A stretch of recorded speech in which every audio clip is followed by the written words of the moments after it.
Halo Sobat Epic, ketemu lagi di podcast Epic yang kedua. Nah, Epic adalah English Program by IC. Untuk podcast hari ini, kita akan berfokus banget untuk membahas tips and tricks interview. Nah, hari ini saya nggak sendirian teman-teman. Hari ini saya ditemani oleh Kak Agus. Selamat datang Kak Agus ya. Terima kasih, Ya, Mas Raka.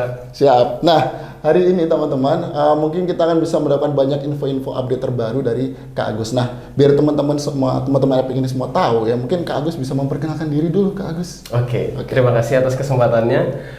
Izin memperkenalkan diri, saya Agus Suresti Barani. Saya berasal dari Sumatera Utara, lebih tepatnya di Kabupaten Labuan Batu Selatan, Kecamatan Torgamba. Saya berasal dari satu kampung halaman yang disebut dengan Desa Beringinjaya. Desa Beringinjaya. Iya. Oke. Luar biasa sekali, dari jauh ya berarti ya Kak Agus ya. Nah, saya pengen tanya sih sebenarnya, motivasinya Kak Agus itu mendaftar LPDP itu apa? Kenapa harus keluar negeri? Gitu. Oke. Sebenarnya saya lulus tahun 2017 pada saat itu dan ada salah satu dosen saya yang memotivasi saya untuk melanjutkan studi ke luar negeri. Namun ada satu dan lain hal dari orang tua belum menyetujui untuk langsung study abroad dan saya harus mengurungkan niat saya terlebih dahulu. Dan setelah itu di tahun 2022 awal saya mulai kembali lagi mengumpulkan niat untuk melanjutkan study abroad. Terutama pada saat itu setelah masa pandemik ya COVID-19, LPDP kembali dibuka dan saya lihat LPDP memiliki satu visi yang sama kontribusinya nantinya yang akan saya berikan untuk Indonesia. Untuk Indonesia, jadi pengen banget ya. Oke. Untuk boleh tahu lagi universitas yang dituju kemana ya? Insya Allah saya sudah dapat LOA dari salah satu kampus tujuan saya di United Kingdom atau Inggris di University of Manchester. Manchester, Iya. luar biasa sekali. Oke, tadi menarik sekali.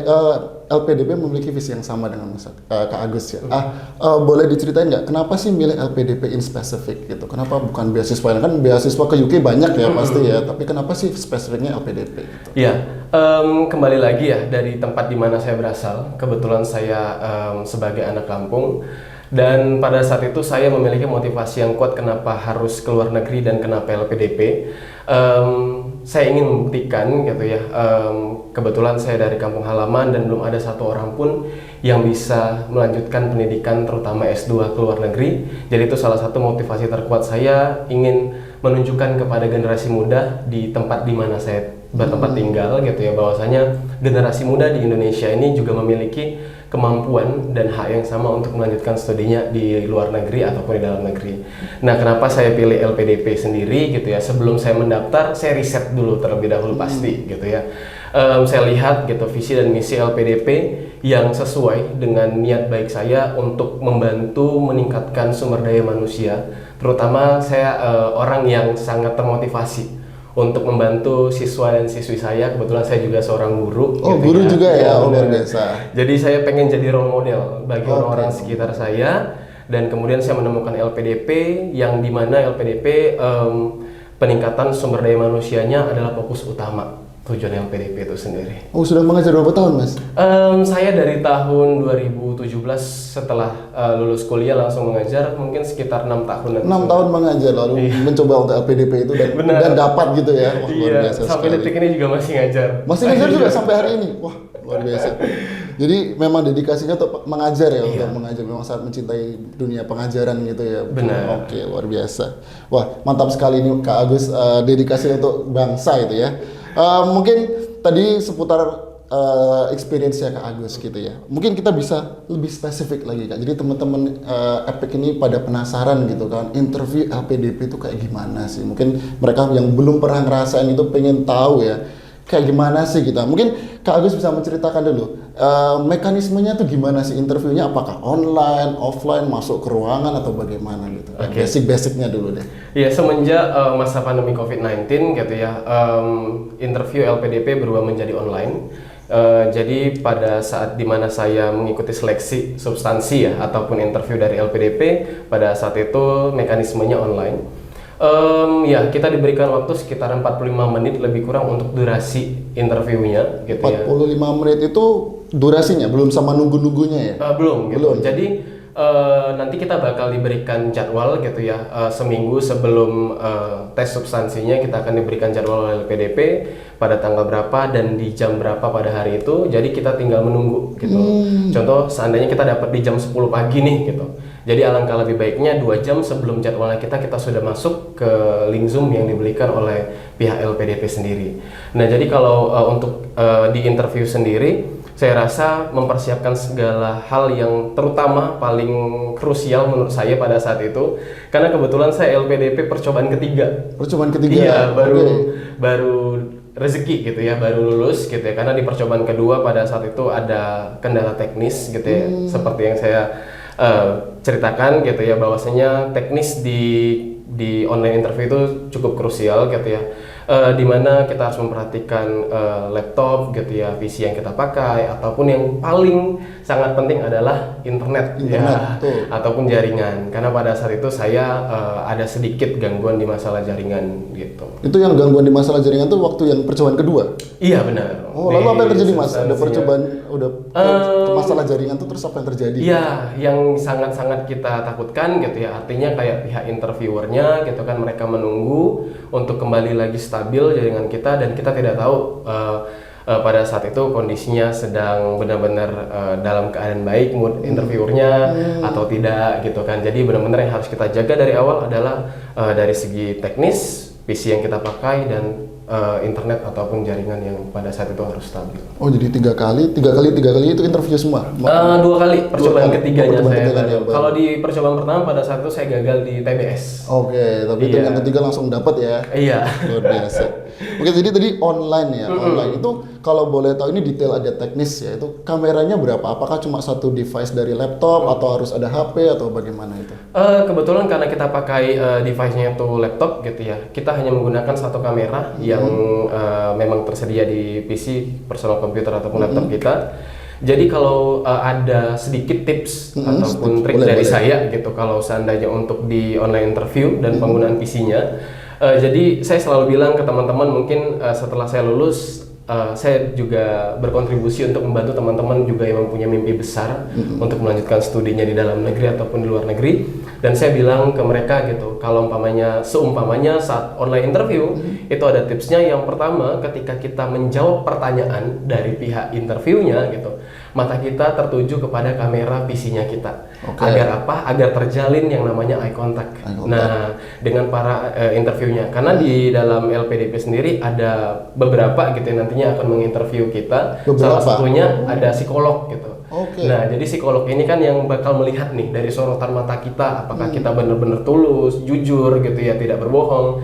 Jadi tipsnya itu yang pertama, ketika kita menjawab pertanyaan, mata kita ke screen laptop gitu ya. Baru yang kedua, ketika kita menjawab pertanyaan gitu ya, kita lihat ke kamera komputernya langsung. Oke, jadi tips dari Kak Agus ya, melihat kamera dengan eye contact yang baik gitu ya, jadi harus fokus gitu ya. Iya. Tadi menarik ini, ada beberapa ya tadi yang Kak Agus bilang itu, kemarin berapa Kak kira-kira? Kalau untuk 2, 3 atau berapa? Iya, kalau untuk interviewer LPDP sendiri, kita nanti akan dihadapkan dengan 3 3. para interviewer gitu. Yang pertama itu dari satu bidang dengan kita gitu ya, akademisi, yang seandainya nih kita dari jurusan pendidikan gitu, yang bakal menginterview kita akademisinya juga di bagian pendidikan atau di jurusan spesifik kita. Yang kedua itu ada dari psikolognya. Psikolog. Nah, psikolog ini yang sangat cukup perlu kita perhatikan gitu ya, karena beliau yang bakal melihat seberapa baik personality kita dari segi Oke. menjawab, dari segi eye contact kita yang seperti saya sebutkan tadi. Karena psikolog juga bisa menilai ketika personality kita benar-benar jujur, berbohong gitu ya, atau benar-benar punya visi yang benar-benar mau berkontribusi untuk Indonesia. Dan yang terakhir yaitu dari orang LPDP sendiri. Oh gitu. Apakah berarti mereka berurutan lalu memperkenalkan diri seperti itu atau? Berurutan. Biasanya ada satu yang memperkenalkan diri ketiga-tiganya. Setelah itu mereka secara berurutan menginterview kita untuk di bagiannya masing-masing. Oh begitu. Dan totalnya tadi sekitar 45 menit. Iya, 45 menit 45 menit. untuk 3 orang tersebut. Iya, Oh luar biasa. Oke, lalu kita lanjut ya ke persiapannya gitu. Persiapannya secara detail, mungkin bisa cerita ke teman-teman Epic di luar sana, itu persiapan yang paling tiga persiapan yang paling harus dipersiapkan untuk wawancara itu mulai dari mana gitu. Ya, saya selalu bilang ke teman-teman gitu ya, bahwasanya yang paling penting sebelum wawancara ataupun tes substansi adalah master your essay. Jadi kuasai secara keseluruhan apa yang sudah kita tulis di tahap administrasi, baik dari segi CV, beasiswa LPDP-nya gitu ya, dan yang paling penting adalah esai kita sendiri. Esai. Karena ini di interview ataupun substansi nanti itu adalah bagian dari cross check data gitu ya, ataupun mengkonfirmasi ulang atas apa yang kita tulis secara menginterpretasikan gitu niat baik kita dan apa yang ingin kita berikan untuk Indonesia. Oke, yang pertama adalah masternya. Iya. Master ya essay ya, jadi harus memahami betul essaynya. Lalu yang kedua? Yang kedua, personal branding. Personal brand. Nah, jadi saya selalu bilang ke teman-teman gitu ya, sehebat apapun, sebaik apapun sebuah esai gitu ya, kalau kita tidak bisa menginterpretasikan gitu ya, ataupun menjelaskan esai kita, ataupun menjual diri kita dengan baik gitu ya, dalam tanda kutip hal yang positif ya gitu. Jadi membranding diri kita ya semuanya juga bakal sia-sia gitu. Nah, jadi poin penting substansi adalah bagaimana cara kita menjual diri kita gitu ya, dalam tanda kutip hal yang positif kepada pihak interviewer agar mereka tertarik dengan, ya kalau saya bilang esai ini termasuk kayak semacam proposal gitu ya, agar di ACC gitu ya oleh pihak interviewernya. Setelah itu mereka melihat visi dan misi kita ke depannya seperti apa untuk Indonesia. Luar biasa. Jadi tadi ada master essay, lalu ada personal branding. Mungkin bisa satu lagi. Oh iya. Satu lagi. Nah, kalau untuk yang terakhir gitu ya, di interviewnya yang juga sangat krusial gitu ya untuk teman-teman, selain yang pertama tadi yang saya sebutkan gitu ya, master essay, yang kedua tadi personal branding gitu. Nah, teman-teman juga harus mempersiapkan gitu ya, baik dari segala sisi untuk pertanyaan, Mas. Oke. Jadi mau dalam negeri ataupun luar negeri, biasanya pihak interviewer mempersiapkan dua bahasa. Dua bahasa. Nah, mau pakai bahasa Inggris full gitu ya, ataupun pakai bahasa Indonesia. Nah, meski mau tujuannya ke luar negeri, ada yang dapat full bahasa Indonesia juga. Gitu. Tapi ada juga yang dapat full bahasa Inggris gitu. Nah, dalam negeri pun hal yang sama seperti itu. Jadi kita tidak bisa menolak untuk tidak bisa menjawab pakai bahasa Inggris gitu. Nah, jadi saran saya untuk teman-teman juga harus mempersiapkan di dua bahasa tersebut gitu ya, untuk kemungkinan terburuknya gitu ya, seandainya kita belum cukup mumpuni untuk bahasa Inggris tapi bisa mempersiapkannya dengan baik. Jadi tadi kita harus mempersiapkan dua bahasa ya, bahasa Inggris dan bahasa Indonesia. Saya penasaran nih, bahasa yang kita pakai itu berarti tergantung sama bahasa yang digunakan sama interviewer. Iya, benar. Gitu. Nah, jadi saya selalu bilang juga nih ke teman-teman tips dan triknya, jangan pernah mencari hal-hal yang fatal gitu ya dalam interview gitu. Nah, salah satunya adalah ketika pihak interviewer bertanya pakai bahasa Inggris, saya bilang ke teman-teman, jawab juga dengan pakai bahasa Inggris jika kita mampu. Nah, tapi ini saya bilang juga ada triknya gitu. Ketika kita tidak mungkin cukup mampu dan cukup baik dalam menjawab hal yang sama dengan menggunakan bahasa Inggris, saya bilang ke teman-teman, kita boleh mengajukan izin gitu ya, ataupun secara baik ya, sopan dan santun kepada para pihak interviewernya untuk meminta izin menggunakan bahasa Indonesia. Oh begitu. Iya, jadi saya selalu praktekkan. Mohon contohnya kayak gini. Contoh. Boleh. Mohon maaf Bapak atau Ibu gitu ya. Apakah saya diperkenankan untuk menggunakan bahasa Indonesia untuk menjawab pertanyaan dari Bapak dan Ibu? Nah, biasanya pihak interviewer tuh sangat baik-baik gitu. Mereka bakal mengizinkan untuk kita menyampaikan informasi dari bahasa yang kita kuasai. Oh begitu. Tapi lebih baik kalau kita bisa match ya, menyesuaikan language yang mereka gunakan. Gitu. Nah, tapi jangan sampai flexing juga gitu. Jangan sampai takutnya flexing, ya. Ditanya pakai bahasa Indonesia gitu ya, kita pakai bahasa Inggris jawabnya. Nah, jadi ini juga salah satu hal yang fatal gitu ya, karena rules-nya itu juga kita harus ikuti. Ketika pihak interviewernya tanya nih pakai bahasa Indonesia gitu ya, alangkah lebih baiknya disarankan juga untuk menjawab pakai bahasa Indonesia. Kita match aja ya, iya, ikutin gitu aja flow-nya ya. Oke, luar biasa. Nah, tadi kan menyinggung soal pertanyaan-pertanyaan. Mas, Kak Agus ingat nggak sih kayak berapa pertanyaan gitu yang ditanyakan dan apa saja gitu? Mungkin bisa sharing ke teman-teman Epic di luar sana. Iya, kalau untuk jumlah pertanyaan kemungkinan saya kalau dihitung mungkin ada sekitar 15 atau sampai 20 gitu ya. Banyak ya? Iya, karena dia berawal dari perkenalan diri gitu ya. Jika kita diizinkan di awal gitu ya, kita pasti diberikan kesempatan untuk memperkenalkan diri terlebih dahulu oleh pihak interviewernya. Nah, pertanyaan yang kedua, yang paling general tuh biasanya kenapa gitu ya, mau lanjut studi. Contoh kalau kita memang ingin lanjutnya S2 gitu ya, ditanya gitu kenapa mau lanjut S2 gitu. Kenapa? Kalau Alasannya ya? iya benar, spesifiknya apa nih kira-kira. Nah kalau mau S3 kenapa nih mau lanjut S3. Nah itu biasanya yang paling general gitu ya, yang bakal ditanyakan oleh pihak interviewernya. Jadi kalau dari saya pribadi, jawab sespesifik mungkin and be unique.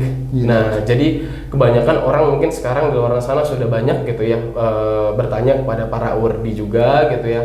Tapi saran saya teman-teman juga harus punya jawaban yang spesifik ya, yang menjadikan diri teman-teman itu punyanya teman-teman sendiri. Oke, jadi tadi pertanyaan pertama ditanyakan ke Kak Agus adalah alasannya ya, kenapa gitu, instruksi kenapa ambil S1, S2 gitu Iya, ya. benar. Pertanyaan lain mungkin yang mungkin sangat teringat gitu ya, yang sulit mungkin, pertanyaan paling sulit yang pernah dihadapi gitu ya. Nah, ini menarik nih. Oke, gitu boleh. Yang menarik yang ini. paling membekas dalam perjalanan dan proses saya mendaftar LPDP dan sampai saya diizinkan untuk lulus gitu ya, yaitu ketika ditanya salah satu interviewer yang satu bidang ya, kalau saya lihat kayaknya satu bidang, yang akademis ya. iya, bidang satu akademis bidang ya. dengan saya gitu ya, akademisnya gitu. Beliau mempertanyakan hal seperti ini kepada saya, kenapa harus jauh-jauh ke luar negeri? Emangnya di Indonesia tidak ada kampus yang terbaik gitu ya, yang ya, untuk sulit sih ini. iya gitu. Nah jadi itu kayak sampai saya ditawarkan pada saat itu gini, udah deh kamu kuliahnya di dalam negeri aja, kita kasih kesempatan gitu ya, peluang kamu bakal kita kasih gitu ya besar kalau kamu memang benar-benar mau dikuliahkan di dalam negeri, Sampai nggak bilang jadinya gitu ke ya? luar negeri gitu. Oke, Nah oke. pada saat itu saya tidak mau terjebak gitu ya. Pertanyaan jebakan ya. Iya. Jebakan. Jadi saya pada saat itu benar-benar kayak saya harus benar-benar berdiri di mana saya memulai di administrasi, bahwasanya gitu ya niat ataupun kemauan saya yang besar untuk melanjutkan kuliah di luar negeri itu bukan semata-mata hanya kemauan pribadi gitu, tapi ada visi dan misi yang ingin saya ingin saya laksanakan gitu ya, ataupun yang ingin saya berikan kepada Indonesia di kampus tujuan saya. Jadi ketika pada saat itu ditanya gitu ya, kenapa harus luar negeri? Saya jawab gitu ya dengan percaya dirinya saya gitu ya, karena di kampus tujuan saya yang menyediakan solusi dari urgensi ataupun masalah yang saya bawa. Nah kalau di follow up lagi sama beliau gitu, ditanya kenapa emang kalau di Indonesia nggak ada expert gitu ya yang di bidang kamu gitu, yang untuk memecahkan ataupun masalah yang kamu bawa gitu. Kembali lagi Bapak Ibu, saya bilang kayak gitu, kalau di tahun 2000 pas era COVID-19, seandainya pada saat itu kita benar-benar sudah memiliki expert ya yang cukup di bidang pendidikan, dan kebetulan saya tertarik di bidang pendidikan dan teknologi. Jadi saya riset di kampus tujuan saya yaitu University of Manchester gitu ya, yang kursisnya itu benar-benar pendidikan yang berkolaborasi dengan teknologi. Jadi saya jawab kepada para interviewernya, kalau seandainya pada masa COVID-19 kita sudah memiliki expert yang cukup, saya rasa kita tidak mengalami kegepan gitu ya. Artinya kan pada masa COVID-19 pada saat itu pendidikan kita di Indonesia itu benar-benar sangat luar biasa terganggunya gitu ya, anak-anak mungkin yang terkena dampaknya gitu. Hingga pada saat itu saya juga memiliki satu ide ataupun ide gitu ya untuk membuat satu komunitas gitu ya yang saya bangun sendiri, namanya Akademi Mimpi Amerta gitu ya. Akademi Mimpi Amerta gitu. Okay. Pada saat itu ada anak SMA gitu ya, murid saya bingung gitu ya mau lanjut UTBK gitu ya, mau lanjut ke universitas, tapi tidak ada satu instansi pun yang terbuka gitu.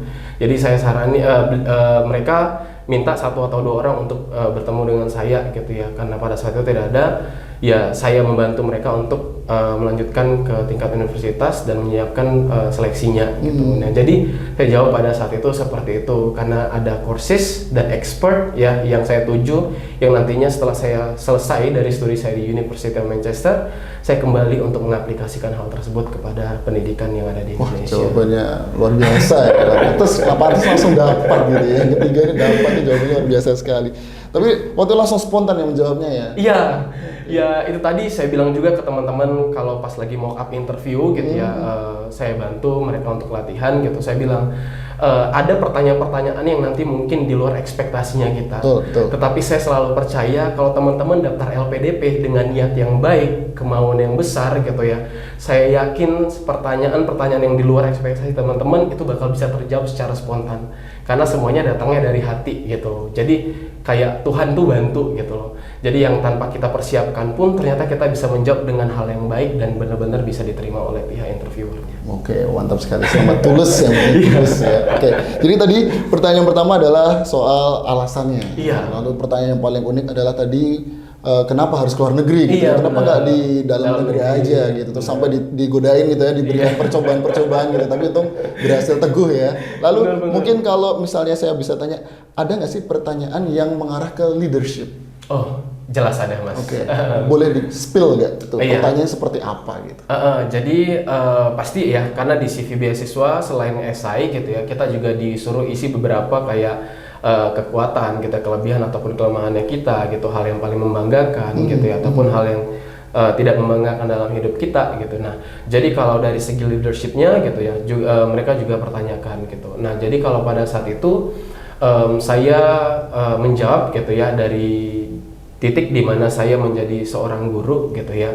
Mungkin beberapa orang mengartikan leadership itu adalah ketika dia menjabat gitu ya, ataupun duduk di satu posisi. Betul. Tapi bagi saya leadership itu adalah seseorang yang bisa menginfluence banyak orang. Jadi rasa saya seorang guru juga ini punya power gitu ya di bidang kepemimpinan yang sangat luar biasa. Karena seorang guru ini ketika dia berhasil mendidik ataupun motivasi muridnya untuk menjadi orang yang lebih baik, itu bagi saya kepemimpinan yang sesungguhnya. Oh, luar biasa. Jadi menjawab leadershipnya itu dengan pengalamannya sebagai Iya, pengajar, benar. sebagai guru gitu ya. Oke, luar biasa. Saya nggak kepikiran gitu ya sebenarnya. Aku mikir kalau leadership itu memang jabatan sih memang biasanya, tapi ternyata memang guru bisa ya memiliki power atau leadership Iya. di situ. Luar biasa. Oke, ke pertanyaan berikutnya. Kalau misalnya nih kita di interview, lalu ada sebuah pertanyaan yang tadi unexpected gitu ya. Terus kita bingung, ada nggak sih tips dan triknya gimana kita tuh menghadapi pertanyaan yang sulit kayak by time gitu istilahnya, kayak mendelay dulu mungkin atau bagaimana, itu tekniknya ada nggak ini? Oke. Kak Agus, bisa diceritakan dulu. Ini sangat-sangat menarik gitu ya. Karena terakhir saya kemarin bantu teman-teman gitu ya untuk praktis mock up gitu di tahap batch 2 2023. Saya bantu 15 dokter spesialis 15 yang mau dokter spesialis. Wow, oke. yang mau apply gitu ya beasiswa LPDP gitu ya. Jadi ada yang mengajukan pertanyaan seperti itu. Jadi Kak Agus gitu, kalau pada saat kita ada unexpected question gitu ya, apa yang yang bisa kita lakukan agar tidak terlihat gitu ya oleh pihak interviewernya. Jadi pada saat itu saya selama sebelum masuk ke substansi ataupun interview, saya menemukan tips gitu ataupun cara saya sendiri. Saya menggunakan kata-kata pembuka untuk kalau kita diam aja gitu ataupun maaf Bapak Ibu saya minta izin waktunya 10 detik, itu kan terasa banget Iya, gitu ya. betul. Bahwasanya kita bingung Kelihatan gitu. banget ya, Iya. lagi bingung ya. Nah, kalau di saya bilang ke teman-teman gitu ya, pakai cara untuk pakai kata-kata pembuka aja. Saya bilang gitu. Contohnya kayak gini. Baik Bapak Ibu, terima kasih atas pertanyaannya yang diberikan oleh saya. Oleh karena itu izinkan saya menjawab pertanyaan dari Bapak Ibu. Nah, itu ada beberapa detik gitu ya. Oh, oke. Nah, jadi posisinya saya pada saat itu ketika saya sedang menjabarkan hal tersebut gitu ya, sebagai kalimat pembuka sebelum saya menjawab, di situ waktunya saya untuk mencari nih Luar biasa, oke. di mana titik poin jawaban yang interviewer minta. Oke, jadi kayak mendelay menggunakan dengan cara yang elegan ya, Iya, menggunakan benar sekali. pertanyaan pembuka tadi ya, opening tadi. Wah, luar biasa. Oke, jadi sekarang mungkin bisa dibantu sama Kak Agus untuk merangkum ya, 3 tips saja untuk teknik interview yang harus sangat-sangat dikuasai itu apa saja. Oke. Teknik interviewnya ya, tekniknya kayak mungkin language-nya mungkin atau apapun itu. 3 saja mungkin. Ya kembali lagi ya teman-teman, untuk kalau berdasarkan perspektifnya saya gitu ataupun pengalamannya saya gitu ya, karena setiap awardee gitu ya, setiap teman-teman yang lulus beasiswa LPDP gitu ya, mereka punya caranya masing-masing gitu ya. Nah, jadi kalau dari berdasarkan pengalaman saya, yang pertama sebelum masuk ke interview gitu ya, teman-teman harus kembali lagi ingat gitu ya, yang paling saya tekankan adalah kebetulan saya muslim gitu ya. Saya selalu bilang innamal a'malu binniyat gitu ya. Jadi teman-teman kalau niatnya udah bener gitu ya, goalsnya untuk Indonesia udah bener gitu ya, udah bener-bener baik, Tuhan pasti bakal bantu gitu. Jadi saya selalu bilang beasiswa LPDP ini adalah hak seluruh anak bangsa yang ada di Indonesia gitu. Siapapun Anda, latar belakang Anda bagaimanapun, Anda juga berhak gitu selagi Anda teman-teman memiliki requirement ataupun persyaratan yang diberikan oleh LPDP. Nah, jadi oleh karena itu di situ paling poin pentingnya niat dulu gitu. Karena kalau teman-teman niatnya udah bener, beasiswa itu bakal benar-benar jadi milik teman-teman semuanya. Nah, yang kedua itu tadi esai gitu ya. Nah, esai ini nggak boleh luput gitu ya dari benar-benar penguasaannya kita. Karena ini yang bakal kita interpretasikan di depan interviewer gitu ya. Bagaimana urgensi yang kita bawa, apakah itu gitu ya. Apakah itu satu tujuan dengan tujuannya pemerintah ya. Soalnya saat ini kita terbagi dari SDGs ya, Sustainable Development Goals gitu. Jadi teman-teman bisa riset terlebih dahulu apakah urgensi yang kita bawa juga termasuk isu yang sangat hangat yang sedang pemerintah ingin selesaikan ingin gitu di-solve ya. gitu ya. Iya benar, ingin pecahkan gitu ya, ataupun ingin di-tackle gitu ya secara perlahan gitu. Jadi itu benar-benar harus satu visi dengan pemerintah karena itu visi dan misinya LPDP. Nah, kalau yang ketiga gitu ya teman-teman, untuk interviewnya juga harus ya bisa public speaking yang baik gitu ya. Ya itu tadi gitu, salah satu caranya adalah bisa latihan dengan mock up gitu, simulasi wawancara dengan teman gitu atau dengan para awardee. Itu sangat-sangat membantu karena benar-benar seperti real interview gitu ya. Karena para awardee itu karena udah berpengalaman gitu ya, mereka bakal tanya kita dari pertanyaan-pertanyaan yang mungkin udah kita persiapkan ataupun unexpected question. Dari expected sampai ke unexpected. Iya benar. Nah, yang terakhir kalau dari saya untuk interview doa gitu ya dari orang yang kita sayang gitu ya. Nah, kalau dari saya pribadi, orang tua itu adalah salah satu hal yang paling membuat saya bisa di titik ini gitu ya. Karena kembali lagi gitu ya, sehebat apapun saya sebagai seorang manusia gitu ya, di luar Tuhan saya gitu ya, orang tua saya itu adalah faktor bagian terpenting untuk saya bisa di posisi ini. Jadi teman-teman juga bisa minta doa dari orang-orang yang disayangi gitu ya, ataupun terkhususnya untuk orang tua. Luar biasa sekali. Terima kasih Kak Agus jawabannya dan sharing experience-nya dari interview, dari perjalanan hidupnya sampai motivasi. Harapannya bisa memotivasi teman-teman Epic di luar sana bahwa harus yakin sama tujuan kalian. Selama tujuan kalian itu tulus dan mulia, pasti kalian bisa mendapatkan tujuan kalian dengan baik. Ya, luar biasa sekali. Nah, saya rasa itu saja buat hari ini ya, Kak Agus, luar biasa sekali. Terima kasih banget Kak Agus sudah mau repot-repot datang ke sini, membantu dan sharing tips and triknya buat teman-teman Epic di luar sana. Oke, sampai jumpa di episode Epic berikutnya. Bye bye. Minta ini nggak, boleh minta shorts nggak? Nanti saya kirimkan di